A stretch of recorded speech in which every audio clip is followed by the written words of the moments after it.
Good morning, everyone. Before I speak about the winter weather that will soon arrive, I want to share the details of the fire that tragically took the life of a New Yorker this morning. Shortly after midnight, a 4-alarm fire broke out on the 15th, 16th, and 17th floors of a residential building in Eastchester in the Bronx. Thanks to the immediate response of the FDNY, this fire is now under control. 15 people were injured, and tragically, one New Yorker passed away. I mourn their loss and send my deepest condolences to their family. FDNY and EMS personnel are on site. They are managing fire suppression, safety operations, and building conditions. I'm grateful to them and to every single city agency that responded to this emergency. This has been a whole-of-government response. FDNY worked in tandem with EMS, NYPD, DOB, NISM, and other agencies to manage the scene and support those affected. Utilities in the building have been shut down, and all 148 apartments have been vacated. We have opened a reception center for displaced residents at a nearby school and are working closely with the Red Cross. I visited residents there this morning, and as you can imagine, this has been a deeply frightening and devastating morning for them. They are not alone. Our city will stand by them and do everything in our power to help them get back on their feet. There will continue to be a heavy emergency response presence in the area as operations continue, and I want to encourage New Yorkers to avoid the area and be prepared for heavy traffic delays in its vicinity. An investigation into the cause of the fire is underway, and we will continue to share information with New Yorkers as we have it. And as we tend to our neighbors affected by this fire, I want to thank all of those who run towards danger in this city so that others can run towards safety. These are the city workers that keep us safe every single day, who keep the city running, and who are leading our efforts to prepare for the winter storm that will soon arrive. Now, as for the storm, late this evening, snow will begin to fall in our city. Here is what New Yorkers should expect. Snowfall will begin around midnight, and it will intensify around 5 a.m. We expect 2 inches to come down before midday Sunday, at which point plow vehicles will begin operations across our city. Snow will fall at its heaviest rate in the late morning of tomorrow and early afternoon. Visibility will be very low. Winds will be gushing at speeds of up to 35 miles per hour. New Yorkers can expect whiteout or near blizzard conditions. We anticipate that by Sunday evening, the snow will become sleet. By early Monday morning, the heaviest of the weather will have passed, although some precipitation could continue through the day. We expect at least 8 to 9 inches of snow and likely more. This will not just be snow. This storm will also bring with it intense cold, a prolonged period of frigid temperatures that will last through the next week. Frankly, it will be colder than any sustained period that New York has experienced in about 8 years.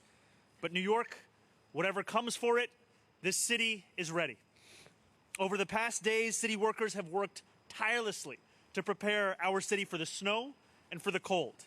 And city government has worked together in a way that should make every New Yorker proud. DSNY workers have brined every highway and major roadway in our city. Teachers and public school staff have made sure that students have the devices they will need to learn from should classes be held remotely on Monday. And school staff also did additional pressure testing last night and will continue over the weekend to ensure that, if needed, virtual learning can operate seamlessly. NYCHA has increased staffing should there be need for weather-related repairs. And parks workers have also pre-salted our parks. The FDNY has increased the number of firefighters with each engine company. It is also operating under enhanced readiness, and the MTA has activated both its incident command system and its emergency operations center.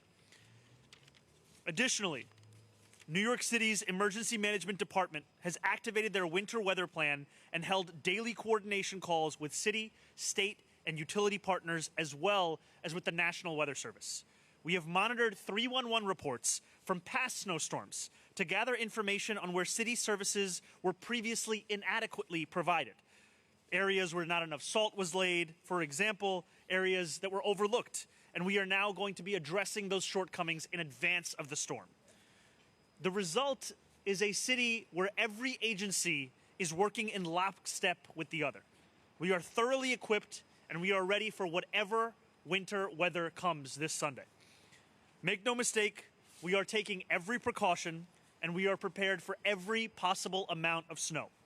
The code blue that we declared on Thursday evening continues to be in effect, with homeless services outreach workers canvassing the 5 boroughs and connecting homeless New Yorkers with shelter. No one will be denied. All hospitals, all Department of Homeless Services drop-in centers, and all DHS shelters have a fully open-door policy. This means that we have enough shelter beds available for every single New Yorker in need. Should homeless New Yorkers require hospital services, DHS will also connect daily with hospital emergency departments to assess needs and capacity. Please call 311 if you or someone you need requires access to warmth. During code blue periods, 311 calls will be rerouted through 911. We will not squander a single moment when it comes to ensuring that every single New Yorker is safe, is warm, and is inside. Beginning today, we will also have more than 2,000 DSNY workers staffing each 12-hour shift. They will lay down salt as soon as snow starts to fall, and they will launch plowing operations soon after. We have more than 700 salt spreaders and 2,300 plow vehicles ready to be deployed. This is the largest snow fighting operation in the entire country.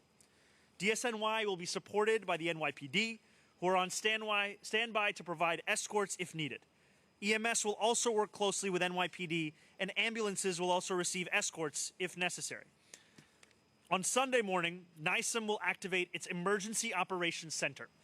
This will be managed by NYSEM staff with representatives from major agencies and utilities present in person. School facility, custodial, and operational teams will also be working throughout the weekend to ensure that schools are safe and cleared if schools reopen on Monday for in-person learning. And when medical services are required, ambulances will arrive no matter what. Snow chains are on tires, extra ambulances are out in the field, FDNY tow trucks will be available, as will citywide tow trucks if needed, and the EOC will monitor a stuck ambulance dashboard in real time, with dispatch prepared to send out new units to respond to a call if an ambulance en route is stuck or has an issue.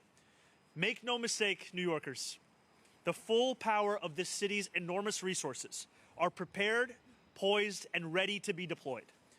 We and our partners are also taking precautions to protect New Yorkers' safety.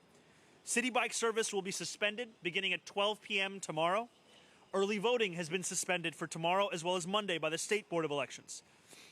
And we will continue to share updates via Notify NYC. And I urge New Yorkers who are watching to do as 34,000 of their neighbors have done over the last 2 days and sign up to receive information directly from the city by texting Notify NYC to 692-692.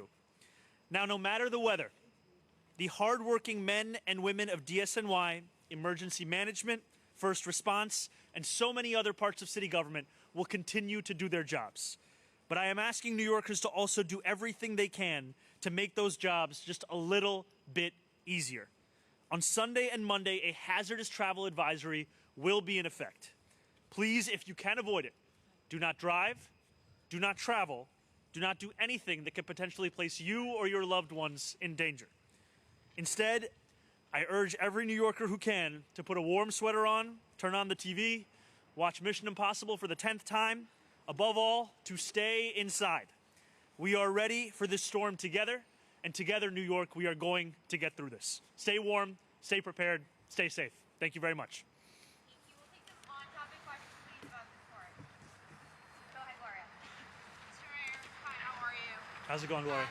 I'm curious about what you said in terms of the preparation that you did, looking at places that were not properly served or underserved last time. Can you talk about that a little more? It sounds like you really are placing a focus on the preparation and making sure that those areas are serviced. And secondly, what can we expect from you tomorrow? Where we might see you? And your message for, you know, the thousands of city employees that are going to help get the city through this tomorrow? I think first and foremost, I want to say thank you to the incredible men and women that are city employees across the city. What we are seeing is that they have already been hard at work for days in preparation for this storm. I can stand here in front of you and give you these updates about DSNY workers having brined highways and major roadways because they started doing that at 6 a.m. yesterday morning. I can tell you about the emergency first response because it's already being done right now. And I also really want to credit my Deputy Mayor for Operations, Julia Curson, who has been doing an incredible job in preparing our city government for this moment, and also in ensuring, as you pointed out, that we are learning from past mistakes, that we are quite literally pouring through 311 reports from previous snowstorms so that there is no New Yorker on Sunday who wonders whether because of their zip code or their neighborhood, they're receiving a different level of service. Every single New Yorker is going to receive the same level of service where we prepare the city, take care of the city, and then get the city back on its feet in time after the storm. I will be out and around supporting our city workers and communicating with New Yorkers because I know that for many New Yorkers, what we cannot have happen is that they have not been told of what to expect. And so we are looking to utilize every medium, whether it's speaking to New Yorkers who are watching their TVs, turning on their radios, who are looking at social media. We want them to know this is a serious storm. At a minimum, we are looking at 8 to 9 inches of snow. We are prepared for every eventuality, and we ask that everyone do their part so the incredible city workers across the 5 boroughs can do theirs. I wonder if you just go back to the beginning. Mark Levine had said that a boiler explosion had caused that fire. If you have any details about that. And then secondly, because I know my mom would ask, where's your hat? Yeah, I was going to put it back at you. Glass houses. Well, I don't have a good answer for where my hat is, but I will tell you that we are looking into every single detail about this morning's fire. I am thankful for the emergency services that have been provided by city agencies across the board, and I can tell you that this morning I hugged the woman in whose apartment that fire began. I could smell the fire still on her clothes. She was crying as she was mourning everything that she had lost. And I know that we are lucky, frankly, and it's thanks to the work of so many around me and those who are still on the scene, that for many New Yorkers, all that they lost were their belongings, but that still holds everything. There are other New Yorkers who lost their pets. There's a New Yorker who lost their life, and there are others who are in the hospital. So we'll be conducting a full investigation, and I'm frankly thankful additionally for the work of the American Red Cross, who have been providing blankets, food, and will be connecting a number of those New Yorkers alongside the work of HPD and city government into immediate shelter over the next few days.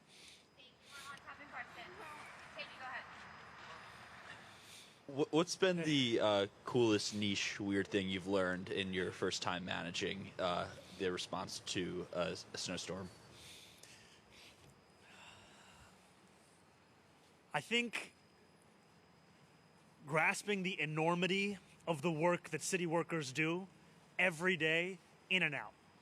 I mean, these workers, some of whom we have here, some of whom who are alongside me, we are talking about people who keep this city running. And while I am looking into every camera and I can find to say, New Yorkers, stay home, these are the New Yorkers who are going out. They are rushing out into the very conditions that are dangerous enough for us to ask people to avoid them.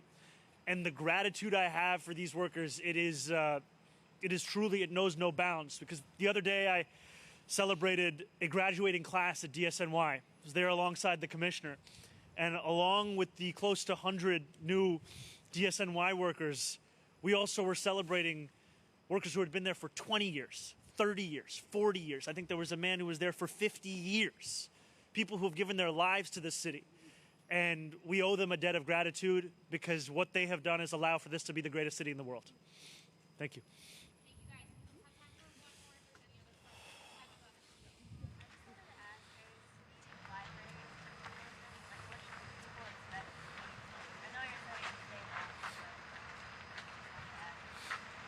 So I can tell you for right now on Sunday, we are advising everyone to stay home. We will get back to you on the exact specifics of your question. Our focus is on Sunday. It's also the day where by 12 p.m. the Chancellor and I will inform New York City public school students, parents, educators as to whether Monday is going to be an in-person school day or it's going to be a remote learning day.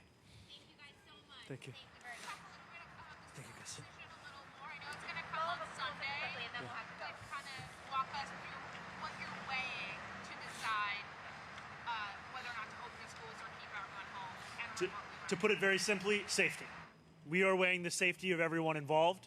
We want to make sure that whatever decision we make is one where students, parents, educators will be safe. We also take this decision very seriously because we know that it has a significant impact on parents' schedules on Monday. And so we wanted to be clear since yesterday of the timeline by which we would make that decision. By tomorrow at 12 p.m. we will share that decision.